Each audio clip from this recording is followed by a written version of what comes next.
Andy Lefty Cooper. A big, strong, left-handed pitcher, stood about 6'2", weighed about 220 pounds. Big Texan. One of several Texans from the Negro Leagues that are enshrined in the National Baseball Hall of Fame. And perhaps it was his Texas roots that caught the eye of another Texan, Andrew Rube Foster, who had formed the Negro National League here in Kansas City in 1920. And this gives you an indication of the forward thinking of Rube Foster. He understood that for his new league to be successful, he needed competitive balance. Perhaps that is why he sought out Teeny Blanc to recommend this young, hard-throwing left-hander to be a part of his Detroit Stars team. Andy Cooper would join the Detroit Stars in 1920, and he would go on to fashion a dominant pitching career, primarily with the Detroit Stars, and of course here in Kansas City with the great Kansas City Monarchs. Andy Cooper threw the entire kitchen sink at you. Great fastball. He threw a screwball. He threw a slider. He threw a changeup, all with great accuracy. And he changed speeds beautifully with the entire repertoire of pitches that he had at his disposal. I can never stop. In 1929, Andy Cooper posted a 13-3 record on his way to helping the Kansas City Monarchs win yet another pennant. Andy Cooper combined great stuff with great intellect. He knew the weaknesses of every hitter he faced, and he knew exactly how to pitch to their weaknesses.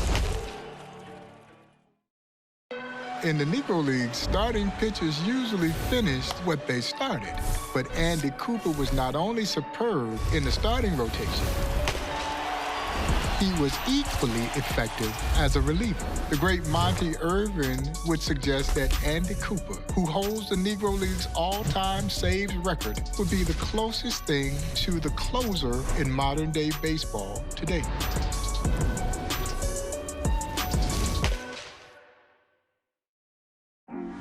Buck O'Neil naturally thought a lot of Andy Cooper. Why?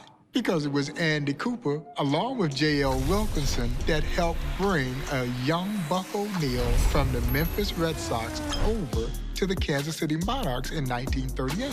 Andy Cooper had seen Buck O'Neil playing in 1937, and he thought very highly of Buck O'Neil. The very next year, J.L. Wilkinson would bring Buck O'Neil over to the Kansas City Monarchs. So Buck always had a great deal of gratitude for his friend Andy Cooper.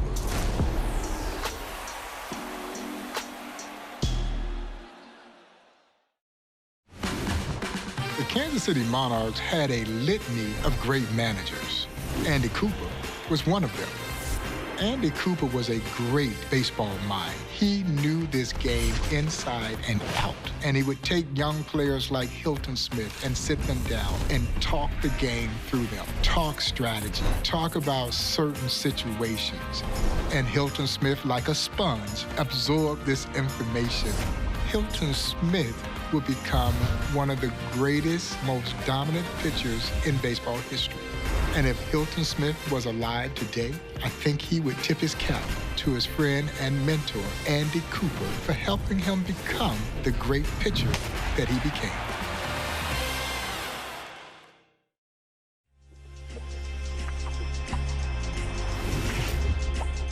Andy Lefty Cooper, who died terribly young at the age of 44, but in that short time that he was here with us, he packed a lot in a tremendous career that included service to his country during World War I.